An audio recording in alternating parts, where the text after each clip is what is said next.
আজকে কর্মবিরতি দিয়েছি এই কারণে বিগত সরকারের আমলে জেলা জজ এবং চিফ জুডিশিয়াল ম্যাজিস্ট্রেট তারা সরকারের দোসর হয়ে সরকারের বিভিন্ন এজেন্ডা বাস্তবায়ন করেছে এবং সাধারণ বিচার প্রার্থীদের অনেক হয়রানির শিকার করেছে।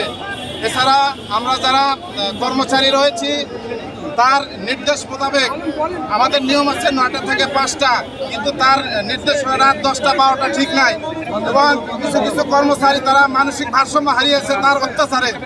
আমরা অনতিবিলম্বে এই জেলা জজ এবং সিজামের প্রত্যাহার চাই। আমি মোহাম্মদ মুনারুল ইসলাম, জেলা জজ আদালতের নকল বিভাগের অফিস সহায়ক। আমরা যে নির্যাতিত রাত 10টা পর্যন্ত আমাদের অফিস করতে হয়, আমাদের অফিস সকাল 9টা থেকে 5টা পর্যন্ত, ইভেন শুক্র শনিবারেও আমাদেরকে অফিসারের বাসায় যেয়ে কাজ করতে হয়।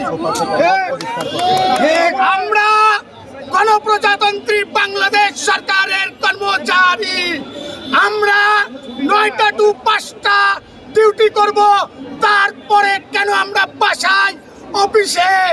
এর আমরা তীব্র নিন্দা জানিয়ে জেলা জজ এবং চিফ জুডিশিয়াল ম্যাজিস্ট্রেট এর অবিলম্বে অপসারণ, অন্যথায় আমরা কর্মবিরতি চলবে, চলছে এবং আমি সাউথ ওয়াজ ওয়ান কোর্টে পেশকার হিসেবে আসি। আমার কলিগরা ইতিপূর্বে যেগুলো বলে গেলেন এগুলোর সাথে আমি একমত। আর আজকে আমাদের এই আন্দোলন এবং এই কর্মবিরতি দেওয়ার মূল কারণ হচ্ছে গত জুলাই মাস থেকে আমাদের ছাত্র ভাইয়েরা, আমাদের সন্তানেরা নিজেদের বুকের তাজা রক্ত ঢেলে দিয়ে তারা যে এই দেশটা স্বাধীন করলো, নতুনভাবে আমরা কথা বলার বাক শক্তি ফিরে পেলাম। এই আন্দোলনকালীন সময়ে বগুড়ায় দায়িত্বরত ডিসি এবং এসপি তারা নির্ঘুম রাত কাটাইছে, তারা চুপচাপ ছিল, তারা বাচ্চাদের উপরে গুলি চালানোর নির্দেশ দিয়েছে।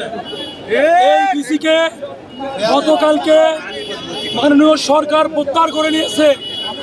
আমরা অফিসে এসেই জানতে পারছি যে বর্তমান স্বৈরাচার সরকারের আঘাতকারী জেলা জজ এবং সিজিএম ওই ডিসিকে আমাদের সম্মেলন কক্ষে নিয়ে বিদায় দেওয়ার প্রোগ্রাম পায়তারা করতেছে। আমরা এটা কোনোভাবেই মেনে নেব না। আমরা অবিলম্বে এই জেলা ও দায়রা জজ একে মোজাম্মেল হোসেন চৌধুরী এবং মনিরুজ্জামান চিফ জুডিশিয়াল ম্যাজিস্ট্রেট তাদেরকে স্বেচ্ছায় চাকরি থেকে স্বেচ্ছায় অবসর চাই। আমরা যতক্ষণ পর্যন্ত চিফ জুডিশিয়াল ম্যাজিস্ট্রেট এবং জেলা জজ আদালত জেলা জজ অবসর না হবে আমরা